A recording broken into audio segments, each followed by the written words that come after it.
Hoje, na aula de História, nós vamos falar um pouquinho sobre a cultura indígena, né? Há pouco tempo atrás, principalmente nas escolas, nós pintávamos os alunos, né? Colocávamos cocais, fantasias nos alunos, principalmente nos pequenininhos. E hoje, nós não estamos mais fazendo isso. Por quê? Porque nós estamos aprendendo que aqui no Brasil, né, vamos falar do nosso país, existem centenas de nações indígenas, algumas tão diferentes das outras como é diferente o Brasil da Austrália, né? Os países não são diferentes. Então, no nosso livro mesmo, nós temos essa informação. Então, existem centenas de nações indígenas, algumas tão diferentes das outras que a gente nem imagina, né? Os povos da terra não têm consciência, olha como é profundo isso. Os povos da terra não têm consciência de que nesta esplêndida província do nosso planeta vivo, que é o território brasileiro, eles possuem tantos irmãos e irmãs, né? Então, o povo indígena, né, tem sempre que ser respeitado, porque os índios eles já viviam aqui com suas crenças, com seus costumes, com seus hábitos, muito diferentes dos europeus, né? Muito diferente daquele povo que chegava aqui nos barcos, né? Os portugueses. Então, eles são os testemunhos da terra, os povos indígenas, né? Os remanescentes de um holocausto que dura um pouco mais de 500 anos, que nos envergonha e que nos convoca à solidariedade e à reparação. Olha só, né?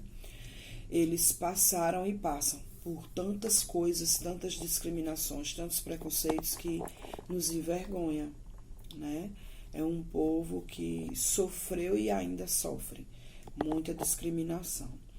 Então, hoje nós vamos começar, tem muitas outras coisas nas próximas aulas sobre o índio, né? Sobre os povos indígenas. E hoje nós vamos começar um pouquinho sobre a cultura indígena. Gastronomia. O que é gastronomia? É o lado da comida indígena, né? Gastronomia se trata da alimentação do índio. Então, na cultura indígena, a mulher ela fica com toda a responsabilidade do trabalho doméstico, incluindo comida, roçados, abastecimento d'água e transportes de fardos. A mulher da família, né, as mulheres daquela comunidade, elas são responsáveis por isso, certo? Então, algumas das técnicas conhecidas da cozinha dos indígenas são pisar, moquear, espremer, peneirar, ralar, curtir ou curar, consertar, fermentar, assar, tostar, cozer ou passar pela fervura. Os assados sempre são feitos enrolados em folhas de bananeira, de palmeira, né? Então, tem muita coisa que a sua mãe, que tia Rejane, que as mulheres hoje em dia fazem, né, na cozinha, e hoje os homens também, né? Tem muita coisa que a gente vê nas nossas cozinhas brasileiras que são coisas, né, que são atos que vieram lá dos índios, né? Nós fermentamos, nós tostamos, nós esprememos, nós peneiramos. Tudo isso são vestígios indígenas, né? Que foi passado de geração em geração e até hoje nós fazemos isso na cozinha, né? Muitas coisas que os índios faziam nós ainda fazemos na cozinha. E os índios existentes também ainda fazem, né? Então, é muito comum também o modo de preparo de pratos em fornos subterrâneos. Olha só, que fantástico. É uma técnica, né, que eles cavavam um buraco no chão, forrava com folhas grandes de árvores, colocava carne enrolada e cobria com folhas, né? Colocava terra e, por fim, tacava fogo. né? Tacava fogo. Fazia uma fogueirinha em cima daquele alimento que eles tinham colocado lá dentro, fazia uma fogueirinha e tacava fogo. Assim, podemos dizer que a alimentação indígena ainda está presente de maneira forte na região do Pará, na região do país, e que contribuiu com grande herança para a formação da alimentação brasileira, que foi o que a Regiane acabou de dizer. Nós herdamos muita coisa indígena. Até hoje, fazemos muita coisa indígena, né? Há restaurantes, pessoal. Há restaurantes, gente, que utilizam dessa técnica. Não vai lá cavar o buraco e colocar o alimento, mas envolve em folhas, né? Envolve em papel alumínio. Então, tudo isso, essa ideia, essa técnica, ela veio lá dos indígenas. Então, eles costumavam cultivar pequenas áreas da terra, né? Para o sustento da comunidade. Eles plantavam e eles plantam mandioca, feijão, milho, batata doce. A alimentação indígena é obtida da natureza e eles só retiram dela o que realmente precisam, né? O índio, eles não detonavam a natureza, eles não acabavam com a natureza. E hoje também, os índios, eles pensam na natureza, né? É claro que você pode encontrar uma reportagem, alguma coisa de alguém revoltado, fazendo algo diferente, é claro. Mas eu estou falando no geral, eu estou falando da visão do índio com relação à natureza, né? Eu estou falando no geral, né? De um grupo indígena que pensa, sim, na natureza. Os utensílios utilizados para preparar a alimentação são feitos manualmente, né? E são usadas cerâmicas, urupemas, pilão, cuias, cabaças, balaios, pote com água, etc. Todos esses materiais são feitos com barro, madeira, casco de animal, casca de fruta, né? Fantástico. Se você for estudar tudo isso, você vai encontrar vestígios, você vai encontrar documentos, né? Explicando aí essa utilização dos materiais, né? Principalmente voltado para os materiais da natureza. Eles encontravam esses materiais na natureza e faziam os objetos deles, né? De caça, para alimentação, para tudo. Então, a base da alimentação indígena é a mandioca, com a qual se obtém massa ou farinha, e com que eram feitos diversos quitutes. Além disso, fazem parte da alimentação cará, né, que é aquele que parece um inhame, pinhões, batata doce, cacau e amendoim. Os legumes verdes praticamente não eram consumidos, mas ingerem caruru, palmito e serralha. No cardápio é possível encontrar peixes, tartarugas, mariscos, etc. Né? Plantas medicinais indígenas. A farmacopeia, a arte de preparar e compor medicamentos, né? É algo que não passa por médicos, gente. São chás, são coisas que eles faziam, né? E até hoje eles recomendam, mas não é nada passado pela medicina. Então, em minha opinião, é algo assim que eles acreditavam, que eles tinham fé que ia dar certo, né? Farmacopeia. O que é farmacopeia? A arte de preparar e compor medicamentos. Indígena foi sempre muito rica, né? A farmacopeia indígena foi sempre muito rica, praticamente para cada doença. Conheciam as correspondentes ervas, plantas e beberagens terapêuticas, né? Então, eles, ao passar do tempo, eles foram vendo que dava certo e foram indicando para as pessoas que estavam com aquela doença, com aquele problema, então eles iam indicando o que foi dando certo, né? Eles tinham e eles têm, né? Que até hoje ainda existe, porque foram passando de geração para geração. Eles tinham soluções para diarreias, para feridas, infecções urinárias. Eles tinham uma saída, uma medicação, um chá para a malária, né? para anestesias, né? Tudo isso, né? Você lendo direitinho, você vai ver cada coisa. Então, eles tinham uma saída, uma pessoa se machucava, eles sabiam que iam botar ali, e tudo extraído da natureza, tá certo? Então, hoje, pessoal, como eu havia dito lá no início da minha fala, hoje aprendemos que as pinturas indígenas, elas têm total significado, elas têm muito significado. Então, elas são muito importantes, porque elas funcionavam e funcionam como um código, né? Um código social. Tinha pintura, se pintasse de tal jeito, era para facilitar a comunicação uns com os outros. Tem pintura que é para situações de guerra, né? Nascimento de filho, morreu alguém, tem uma pintura direcionada para o luto, né? Para o casamento, alguém vai se casar dentro da aldeia, então tem uma pintura para o casamento. Tudo isso nós não tínhamos ideia e hoje nós temos ideia. Então não adianta você pintar seu rostinho de todo jeito, porque você não sabe o significado daquela pintura que você está fazendo. Então nós temos que respeitar a cultura indígena, né? Nós temos que valorizar toda a cultura indígena.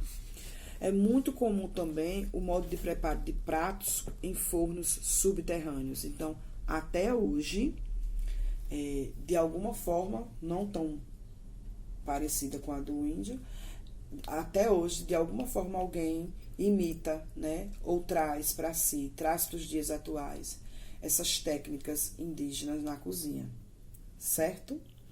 Então, eu espero que vocês tenham registrado aí o respeito pela cultura indígena, né? Nós não sabemos o que cada atitude, uma dança, uma pintura, nós não sabemos ainda, né?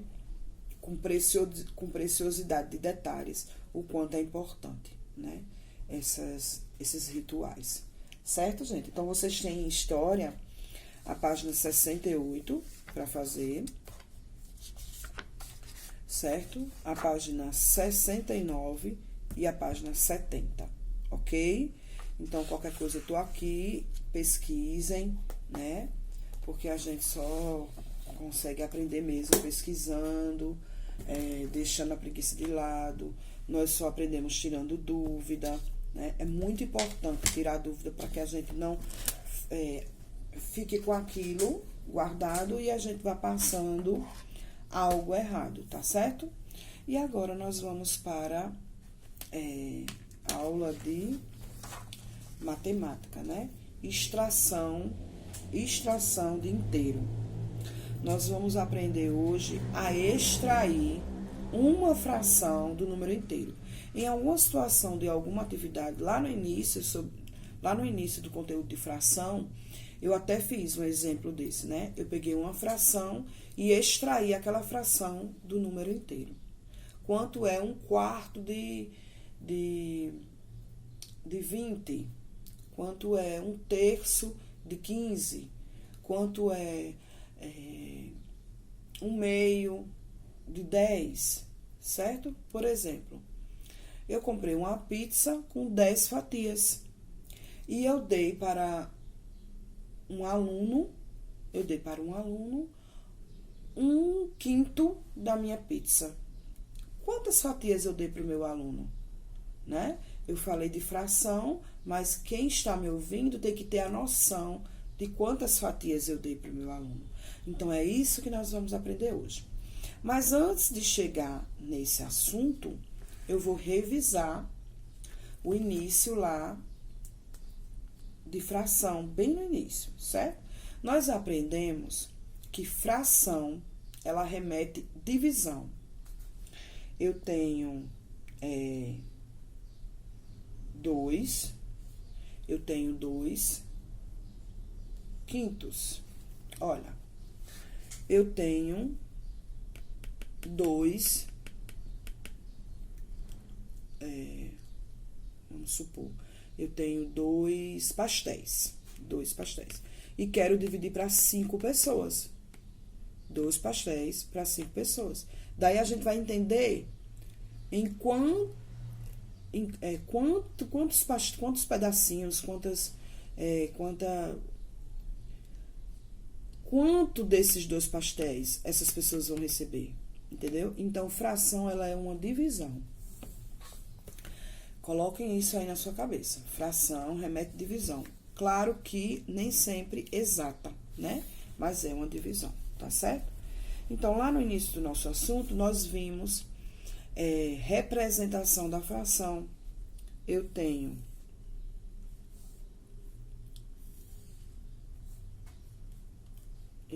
aqui um tabletezinho, uma tirinha, né? De chocolate. Olha. Uma tirinha de chocolate. E ela possui quantos pedaços? 1, 2, 3, 4, 5, 6 pedacinhos. Mas eu comi 2 pedacinhos. Eu comi 2 pedacinhos, tá bom? E eu quero que você, meu aluno, represente essa fração, esse desenho. Então, você vai fazer o quê? Colocar o total de pedacinhos embaixo. 1, 2, 3, 4, 5, 6, que são 6. Deixa eu apagar aqui. São 6 pedacinhos. E você vai colocar em cima, que vai ser o numerador, os pedacinhos que eu comi. Então, em cima eu coloco os pedacinhos que eu comi, esses pintados. E embaixo eu coloco o total de pedacinhos que tem o chocolate. 1, 2, 3, 4, 5, 6. No caso, tinha, né? Porque eu comi 2, certo? E aí, revisando a minha fala, nós aprendemos que o número de cima se chama numerador.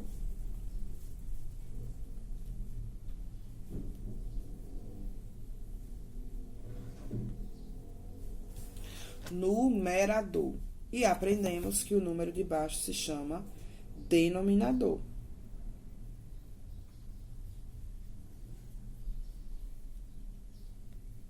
Certo? Ó. Numerador e denominador. Aprendemos também a ler as frações. 2 sextos. 2 sextos. 2 sextos. Ah, tia Rejane, eu esqueci. Eu sei que a senhora falou, mas eu esqueci. Se embaixo, o denominador, se ele for acima de 10, vai existir outra leitura, tá? 10, nós vamos ler décimo, 1 décimo. Se o numerador for 1, o de baixo nós não vamos falar no plural, nem escrever, claro, no plural. 1 décimo, 1 sexto, 1 quinto. Nós só vamos colocar no plural o denominador, a leitura do denominador, a leitura do número de baixo, se o número de cima for acima de 1, tá? Por exemplo, 2 sextos, que é o caso aqui do meu exemplo, 2 sextos, 3 sextos, 3 oitavos, né? 3 décimos. E se for acima de 10, o denominador, o número de baixo, nós vamos ler 11avos, 12avos, 13avos, 14avos. Se o número de baixo, o denominador, for 100, nós vamos ler centésimo. Se for 1000, nós vamos ler milésimos. Ok? Até aí tudo bem? Eu espero que sim. O que é que nós aprendemos também? Até aqui. Aprendemos, vou até voltar aqui, né, para não deixar de comentar nada. Aprendemos fração imprópria, própria e fração aparente. O que é que nós aprendemos? Que a própria, se o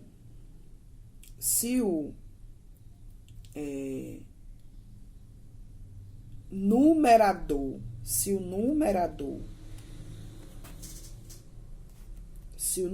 for maior maior que o denominador. Preste atenção.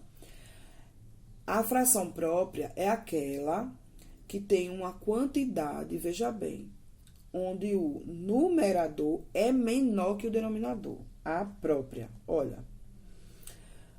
Fração própria é aquela que representa uma quantidade menor que o inteiro. Ou seja, o numerador é menor que o denominador. Menor. Então, eu tenho 6 e o numerador é menor. 3/6. Então, é própria. Tá?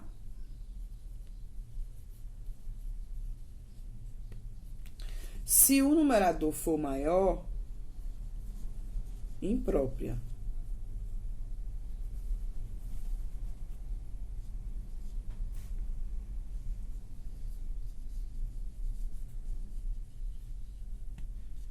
E se eu posso dividir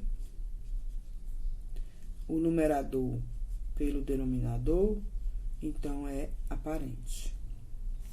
Tá? Deixa eu apagar aqui que ficou feio. 3/6, 6/5 e 6/3.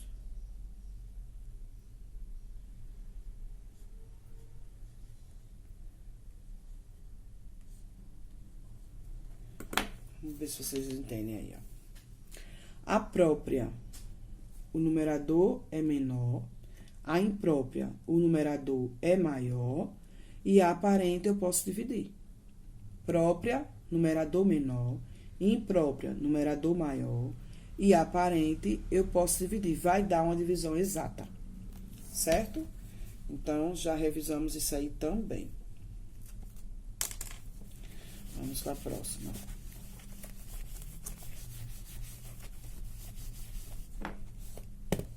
Vamos lá. Depois de fração própria e imprópria, vimos frações equivalentes. Como assim as frações equivalentes? Eu quero 3 frações equivalentes a essa. Então, vamos lá. Eu tenho aqui 3/5. Eu quero 3 frações equivalentes a 3/5. 2 vezes 3, 6.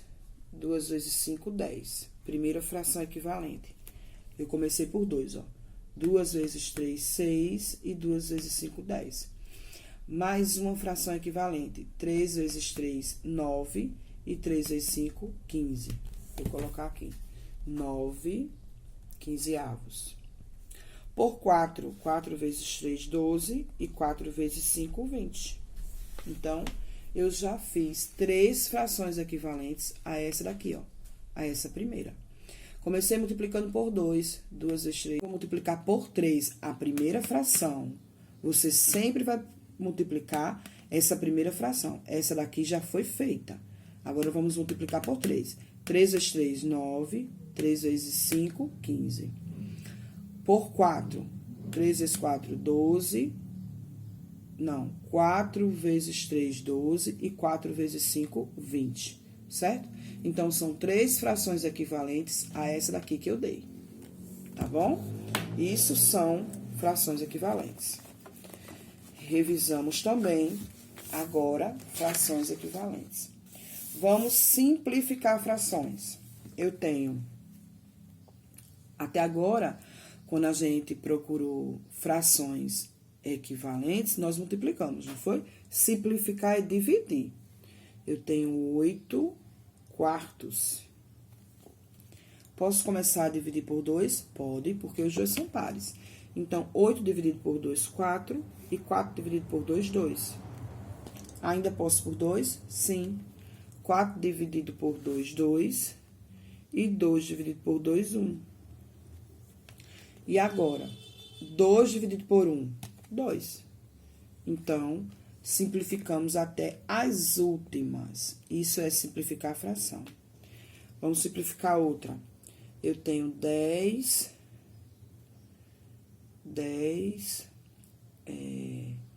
sétimos. E aí? Posso começar por 2? Não. Só o 10 pode por 2 e o 7 não. Posso começar por 3? o 10 não pode por 3, nem o 7 pode por 3. Então, essa fração aqui, ela é irredutível. Não dá para reduzir, não dá para simplificar. Se tiver uma situação dessa na prova, você vai deixar em branco. Ou você vai colocar na frente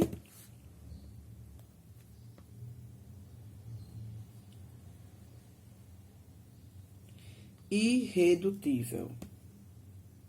Irredutível. Entenderam agora? Então, simplificação, reduzir, é dividir, certo? Você vai procurando um número que dê para dividir tanto o numerador como o denominador. Se você não achar, simples, a fração ela é irredutível, certo? Então, comparação de fração. É para você dizer quem é a maior, quem é a menor, né? Quem é a maior, quem é a menor.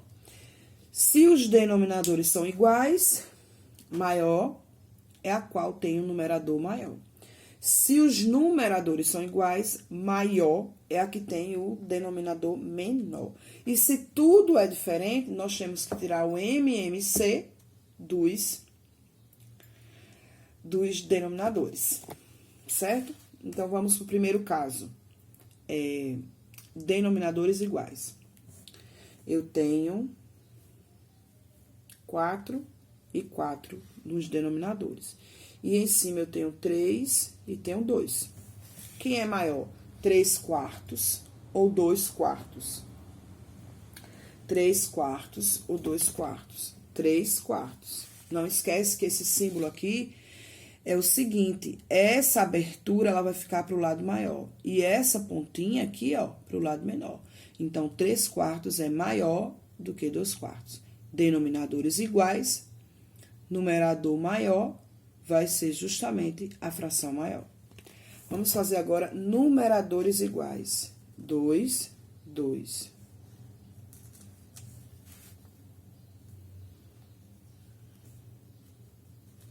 2 terços e 2 quartos.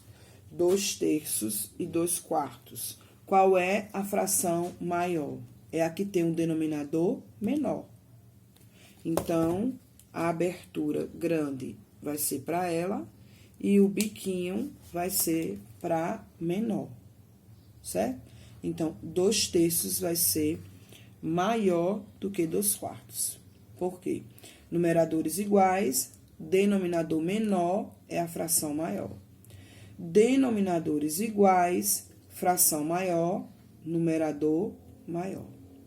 Deu para entender? Até aí, tudo bem? Pronto. Agora, nós vamos relembrar como é que eu descubro a fração maior quando tá tudo diferente, tanto os numeradores como os denominadores. Qual é a fração maior? Vamos lá. Eu tenho 3 sextos e tenho 2 quartos.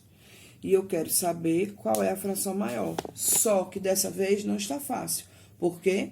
Porque os denominadores são diferentes e os numeradores são diferentes. Simples. Você vai fazer o MMC de 6 e de 4. 6 e 4.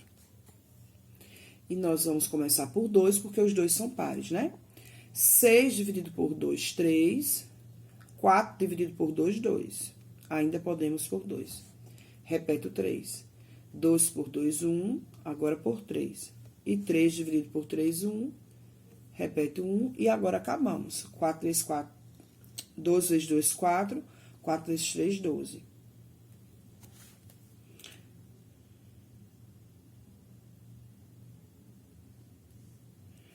Qua 2 vezes 2, 4. 4 vezes 3, 12. Pronto.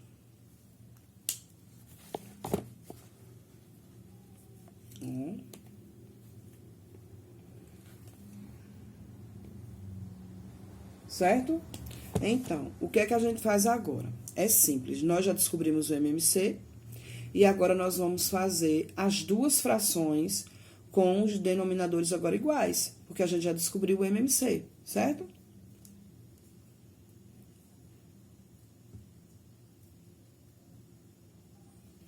Vamos lá. 6. Boto aqui 12 e 12. Ó. Essa vai ser uma fração e essa vai ser outra. E os denominadores dessas frações são 12, que é o MMC que a gente descobriu. Aí, 12, preste atenção, 12 dividido por 6, 2. 2 vezes 3, 6. Primeiro dividimos o MMC pelo denominador e depois multiplicamos. De novo, preste atenção. 12 dividido por 4, 3. 3 vezes 2, 8. Agora, a gente já sabe, quando os denominadores são iguais, a fração maior é a que tem o numerador maior. Nesse caso, a maior é 8 dozeavos. Ó, 8 dozeavos. Se essa é a maior, então, a maior entre essas duas é 2 quartos. Deu para entender agora? MMC para igualar os denominadores, para tornar os denominadores iguais. Ok? Revisão feita. Vamos agora para o assunto de hoje, né? Para o conteúdo de hoje, que é extração de inteiros. Nós vamos pegar uma fração e vamos extrair essa fração do número inteiro. É fácil demais. Eu já expliquei aqui, tá? Hoje é um pouquinho de revisão. Vamos lá. Eu quero extrair do inteiro 2 quartos de 20. Tá? Ah, eu comprei 20 lápis, 20 canetas, 20 borrachas, 20 alguma coisa.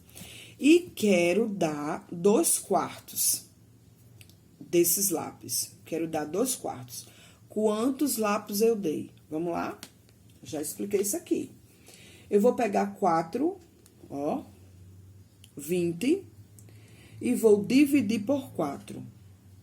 20 dividir por 4. E o resultado eu vou multiplicar pelo numerador. Vou fazer aqui para você entender, tá? A setinha. Eu peguei 20, que é o inteiro, o número inteiro, não é fração, né? 20, e eu dividi, ó, por 4, que deu 5. 20 dividido por 4, 5. E 5 vezes 2, eu peguei o resultado de 5 dividido por 4 e multipliquei por 2. 5 vezes 2, 10. Significa que o quê? Que dos 20 lápis que eu tinha, eu dei 2 quartos. Significa que eu dei 10. Deu para entender? Então, 2 quartos de 20, 10.